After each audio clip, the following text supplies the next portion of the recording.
How's it going, people? Welcome back to the channel. Off the back of Bilbao 2-0 Champions League, we move on to the Emirates. Big one, Manchester City. We're here to talk about that and everything else in between. I say everything, there's a little something in between. Tim Lewis, yeah, we'll talk.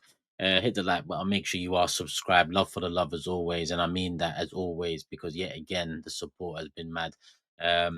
To the match reactions and everything else. Everything else. Not that there's been much else this season so far, apart from match reactions and match previews. We're here right now on a match preview, but the support, I'm seeing it, I'm loving it, I'm appreciating it, I'm thinking about what else I can do, what else I can deliver. So keep it up, my people. And obviously this video is in collaboration with BetMate.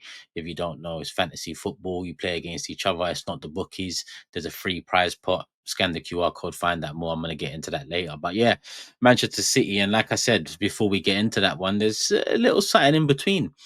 And that something is Tim Lewis stepping down from his role at Arsenal Football Club. And I wondered, should I do a breaking news on it? And I just quickly thought, nah. Reason being, maybe a lot of you expected me to, considering I often talk about the boardroom and things above, off the pitch, above management, and this is something you know worth mentioning, in my opinion. But at the moment, it's hard to really have an opinion.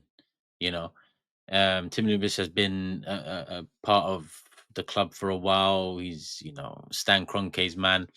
What happens after him, we'll see.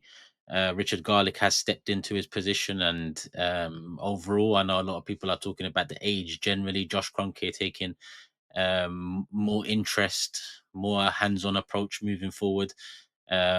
Means there's a younger, more energetic maybe feeling around boardroom level. Berta is probably now off the top of my head, the oldest of the lot. He's above 50, right? Yeah, I assume so. He's been at Atletico for a while, so he's above 50. Arteta's early 40s. Richard Garlick must be early 40s. Josh Kroenke mid to late 40s. So at the core, people that matter right now off the pitch, it's definitely it's definitely young. And Berta's not only the most experienced in football, but he's also now the most experienced by age. So we'll see if that plays a part. But like I said, we'll see how it plays out, how it pans out. Um, I cared more about this stuff off the pitch when we wasn't performing on the pitch, and over the last few years we have been performing on the pitch. We still have to get over the line, and at the end of the day, come May, that's what we will look at. But in terms of movements like this, we'll see. We'll see. Do I miss Tim Lewis? I don't know Tim Lewis. I couldn't care less about Tim Lewis. It is what it is. Um, I, I see that the Athletic had a had a sentence from David Ornstein saying he he rubbed people up the wrong way, or he wasn't the most appreciated around. I don't know. He said something, which made me think, okay. But when I watched Arteta's press conference yesterday, now because it's the early hours of Saturday morning, he did have a little to say on it. But the only sentence I took out of it was when he said everyone's in different phases of life and requires different things, and he said we move on. That, in my opinion, means that it was Tim's decision. I say Tim like I know him. I mean, I'm not going to call him Mr. Lewis, but it's Tim Lewis's decision. Sorry, to move on. That's what I take from that sentence. And like I said, with a pinch of salt, we'll see how it moves and goes forward. We're coming off the back of one of our most impressive summer transfer windows of all time, really, especially in the Premier League era. So yeah, like I said, my eyes have been off the ball and off the pitch sense for a little while. Not to say I ain't looking at the ownership and still counting the days since we've won a major trophy and looking at them.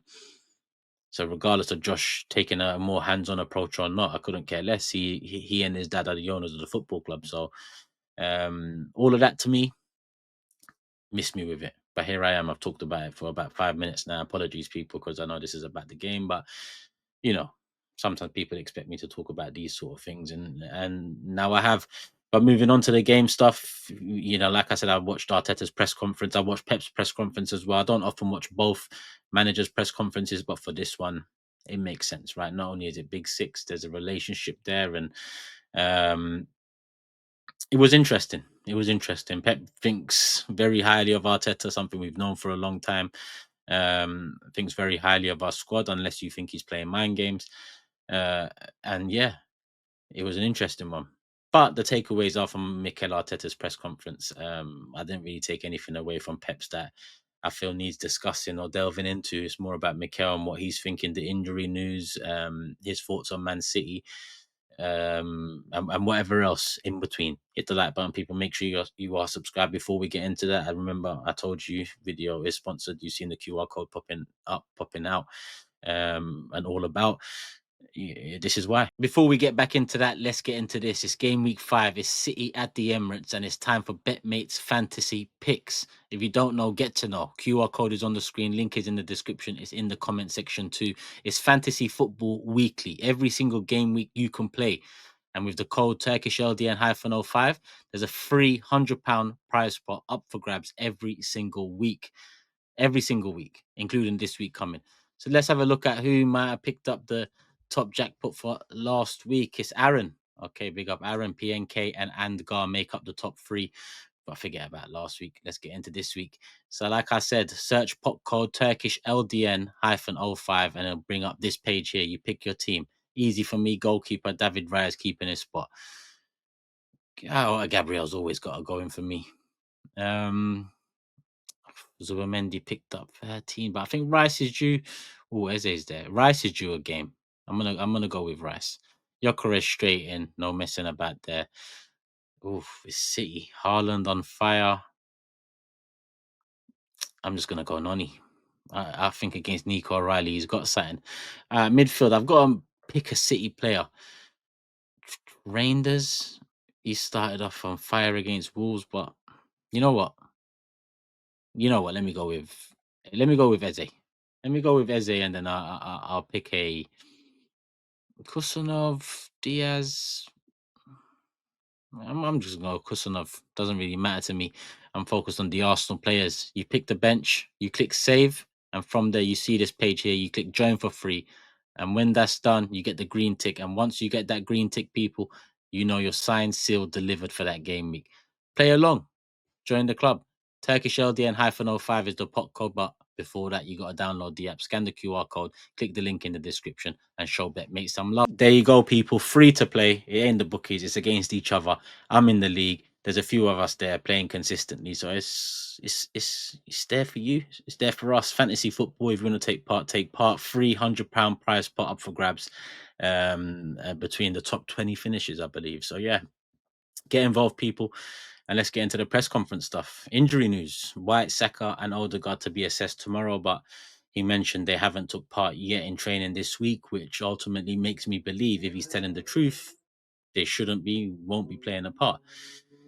Then again, I say whether he's telling the truth or not, because we've often seen with Mikel and managers all over the gaff that they don't really, show their cards leading up to a game. So we'll see on that front. But with Saka, it's pretty much a definitive verdict. With White, he wasn't in the squad against Bilbao. With Odegaard, it's touch and go, shoulder injuries. It's hard to tell sometimes. Merino, Gyökeres head injuries against Bilbao, they're available. Saliba pushing for a start, he didn't come on. He was on the bench, and we'll talk about that when we get into the lineup at the latter part of the vid, towards the end of the vid. But that's the injury news, the squad news, the lineup news in terms of what Mikel Arteta has shown in terms of his cards and what we should expect come Sunday, 3:30. I'm looking forward to that. I'm really looking forward to that because I'll explain later when we get into the lineup. On Man City, he said the preparation of the game will be to win it for sure. And that's when he was asked about records. Apparently, he will become the first manager not to lose against City and Pep in 5 games if we don't lose on Sunday at the Emirates. And I like his answer. It's not about that. It's about, winning the game. And he said, we'll be going to win it. And that's key in my opinion. I say key. He said that before and then picked a midfield three of Rice, Merino, and Zubamendi, which a lot of people think he will pick again, considering that's what he did against Bilbao. But we'll see. I think it's very different circumstances to both Bilbao and Liverpool, and I'll get into why later. Um, I said the Tim Lewis stuff. I had that noted down on the future because they linked the Tim Lewis stuff to Arsenal moving forward, and he said wonderful future, so positive about it. I speak to Stan and Josh about their vision for the football club, and there's no question that there are big things ahead. Very bold words, um, exciting words to some, words to others. All I know is the trajectory has been positive for sure. It's just trophy time now, and you know, push has come to shove in all departments. It's time to get over the line. The summer was one that indicates we want to. We know it's that time now. We're not in the summer no more. Windows closed, season started. And we started well. We started well. Aside from the Liverpool game, obviously we haven't conceded a goal, and even in that game, well, they have a free kick. So overall, we have started well, and I'm still enthusiastic about this season. I predicted we win the league on the Big Six. If you saw that, you'll know how. Even though I did predict we'll win the league before as well, and you know, didn't work out. But I'm predicting it again. That's the expectation, the need, the want, the demand, whichever way you want to Arsenal Football Club. As much as we had to work to get back to the big time, we've been back in the conversation a while. It's time to be big time, and yeah, this is a big game that we should be looking very positively about. And Mikel's words in the press conference match up to that, in my opinion. 3:30 tomorrow. We'll see if the lineup matches up to my opinion, his words, and the reality. It's interesting as well. I say interesting. It might be nothing. It is nothing. We've both won 2-0 and 3-0 across the last week, both us and Man City. We beat Forest 3-0, Bilbao 2-0. They beat United 3-0 and Napoli 2-0. So, yeah, leading up to it, our form in the last 7 days has been like for like. And looking at the game itself, before I get into key battles, it's probably wise to get into lineup. So I'm going to do that now. I say lineups, lineup. All I care about is ours, and I'll talk about some key battles and whatever else I need to talk about. But in terms of lineups, listen, goalkeeper, easy, right. Defensively, Timber right back, Calafiori left back. Again, it feels, like Lewis Skelly's name not being mentioned enough, but at the same time, Calafiori started the season very well. This is a big game. You want that consistency in terms of minutes, in the legs, in the mind, and Calafiori's been getting that. So this is not a game for me where you shake up. So I'm picking Timber, Calafiori. I'm going Gabriel. On Forever, I said Mosquera. I've changed that to Saliba because I believe if he was fit enough to be in the squad against Bilbao, and he's trained, then he's fit enough to start. And in recent history, the last couple of years, his record, Gabriel's record against Haaland and Man City in general, has been the platform for that question that Mikel was asked in the press conference about, not losing in the last 4 games home and away to Man City. The platform has been the tactical instructions Mikel Arteta sets, and William Saliba and Gabriel delivering, commanding, leading those instructions from the back, right? So I'll bring Saliba back in, albeit he hasn't had minutes in a little while. And midfield, Zubamendi, Rice, in my opinion, pick themselves at this point. Harsh on Merino, maybe, but he's a squad player. And this is where I think if Mikel goes with a Merino, I will be disappointed. I still think we can win the game and will win the game, but when teams saw we were vulnerable through that 10-year period, they used to kill us. They used to lick their lips at the thought of playing Arsenal, especially at their ground at home for them. We've got a great record against City in the last couple of seasons. They've pipped us to the title a couple of times, the closest we've been with this squad in the Emirates era. We got to use these things to you know kill them on Sunday. That's got to be the mentality. But if I see Merino in there with Rice and Zubimendi, I think that quells that. I think that dampens that spirit. I think we all know it. You can call me negative now. You could say I'm trying to apply. I'm not. Be real. If it's Merino, Rice, Zubimendi, we're gonna be okay. Different circumstances. Liverpool away, defending champions, even though they were leaking goals, 2 apiece in their first 2 games, I can still understand it. It's worked well. We haven't turned the corner with Liverpool, especially at Anfield yet, in terms of getting that W and having the belief that we can win it. So cool. We went out and done, what Arteta has been doing the last couple of years, and it didn't work, unfortunately. And by that I mean it didn't get us a draw, because that's what that lineup was really about. This time round, or Bilbao even, with the same midfield, Champions League game, first game away from home, not the best opposition, definitely not the worst opposition. I kind of get that as well.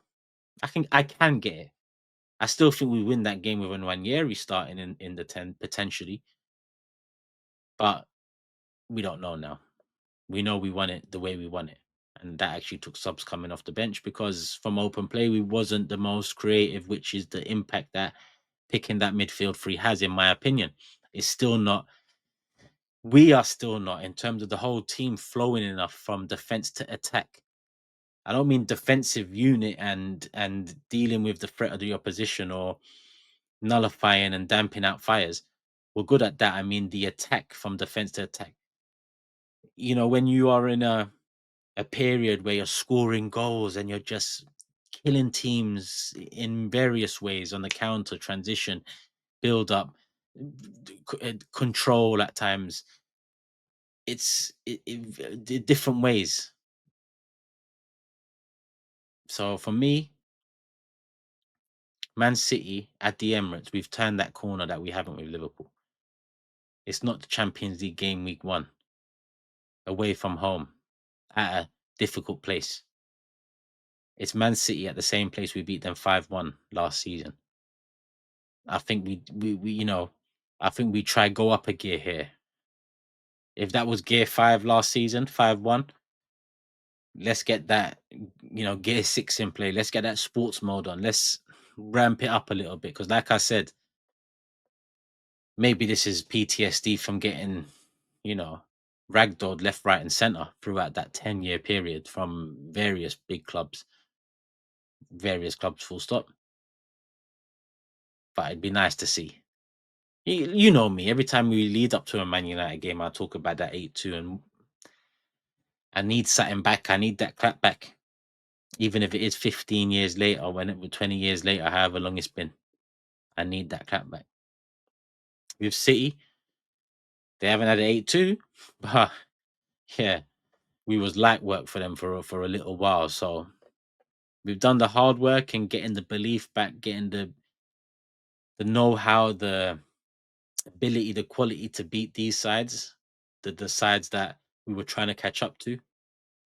Now we've been doing that. Kill them. Mentality. That's what it needs to be. So for me, I start Nwaneri. How can I say all this? How can you talk about killing them? Then you start an 18-year-old. I know. How can you say that when last season you said don't rely on, the teenagers? I know, and I still believe that. But for me, this is not relying on Wanyeri. This is giving him a big chance in his position when the main man's not available, which is Odegaard in that position.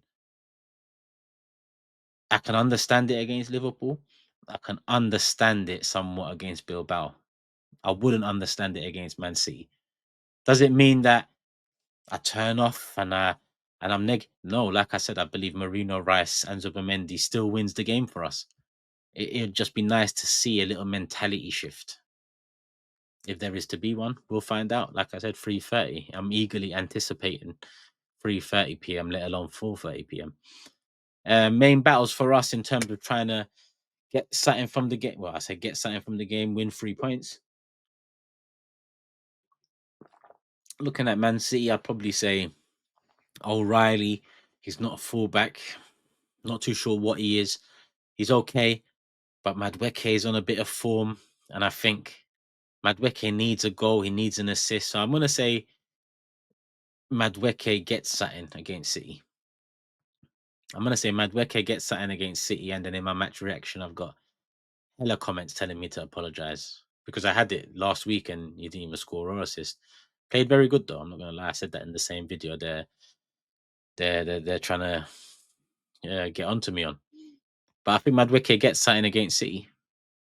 I think O'Reilly. I think the last couple games for Madueke. I think the buzz. I think the motivation right now, spring in step.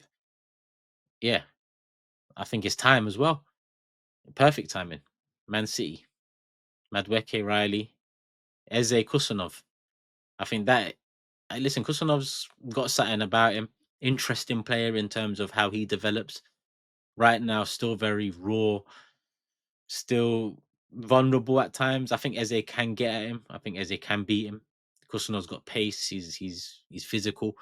But I think Eze's physical himself, and Eze's fast himself. I think it's a good matchup, but I think Eze, we should find some success there if we even entertain moving the football over to that side of the pitch enough to make it happen, make that key battle a reality. I don't know because even with Eze on that side so far, and it's still very early days, we haven't seen a real shift, and that's with Eze there and Saka not there. Even though Madueke has been getting the ball a lot, I'd like to see Eze getting that same service, you know. So Madueke, Gyökeres, Eze is my front three, by the way. I got into key battles, but Madueke, Riley, Eze, Kusanov. Looking at City, Haaland's obviously the biggest threat in terms of their attack, but I think Doku's had a good start to the season. Overall, good start in my opinion. I think he's one of the few City players that I look at and say, okay, he started the season well. Rodri's obviously back available. What do they do in midfield? Do they go all Mikel Arteta and Rodri, Nico, Gonzalez, and Reinders and go a bit more physical, match it up a little bit more? Does Foden still remain central and Bernardo start? I think they will go with that Nico Rodri double pivot maybe, or whatever it is. And Reinders, Foden will probably drop out to the wing. Then again, they might start Silva. Listen, I'm not here to talk about Man City. I'm just thinking about it, and yeah, their main threat for me is Haaland. We've dealt well with Haaland over the last couple of years. Doku, even though he's on Timber's side, and I trust Timber to deal with him, he's always going to be a threat. The pace, the trickery. Rodri, solid. Starting Ranieri. I see a couple comments on my last video saying it's risky, or was that Forever Arsenal? I can't remember. It's risky that you'll start an 18-year-old against Rodri. But listen, it was risky to start Jack Wilshere against Barca, and he had a a worldie of a performance. And I'm not likening the two. I'm just saying that's just an example of sometimes you give a youngster a chance and they pull something out the bag. I would give Ranieri his chance. I'd bring Saliba back in. Let me know what you'd do in the comment section below. Prediction: I'm going 3-1. I've said it across all platforms so far. Big Six, AFTV, right here, TurkishLDN. So let me know your thoughts about prediction, lineup, key battles, and general. What more you want to see from me? I keep on saying this, but I keep on noting them down, and hopefully I deliver on a few of them at the very least. We'll see. Hit the like button. Make sure you are subscribed, people. Sign up to Bet, mate. Hit the QR code. Link in the description. Love for the love, people. I'll be back when I'm back. Peace. I'm out.